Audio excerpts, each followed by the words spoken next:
যারা ছিল না তাদেরকেও দেখি, যারা টুকটাক ছিল তাদেরকেও দেখি, যারা ছিল না তাদেরকে বাম চোখ দিয়ে দেখি, যারা ছিল তাদেরকে ডান চোখ দিয়ে দেখি,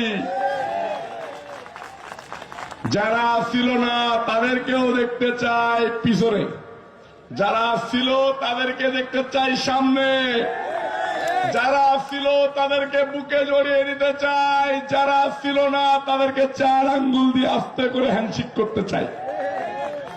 এটা আমার বৈশিষ্ট্য ভাই। ভাল লাগে? বৈশিষ্ট্য কি ভাল লাগে না লাগে না? এদেরকে যদি তিরস্কৃত না করা হয়, পরবর্তীতে আবার যদি দল কখনো বিপদে পড়ে,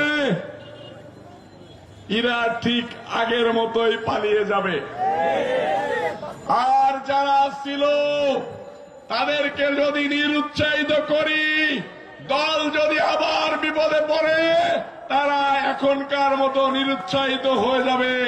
তাই তাদেরকে উৎসাহিত করতে চাই।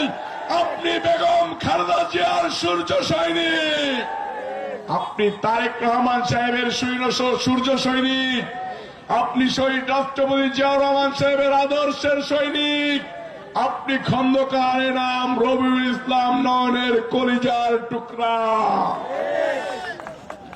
আপনাকে এই নেতৃত্বের আসনে বসাইতে চাই। আমার ভালো লাগতো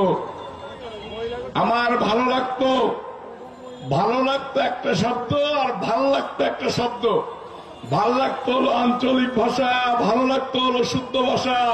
আমি শুদ্ধ ভাষা এবং আঞ্চলিক ভাষায় যদি তাদেরকে সামনে এনে বলিয়ে দিতে পারতাম, বলতে পারতাম, ইরা শহীদ রাষ্ট্রপতি জিয়াউর রহমান সাহেবের আদর্শের সৈনিক, ইরা জাতীয়তাবাদী দলের শক্তি, ইরা জাতীয়তাবাদী যুব দলের মনোবল, ইরা রাজপথের বীর মুক্তিযোদ্ধা।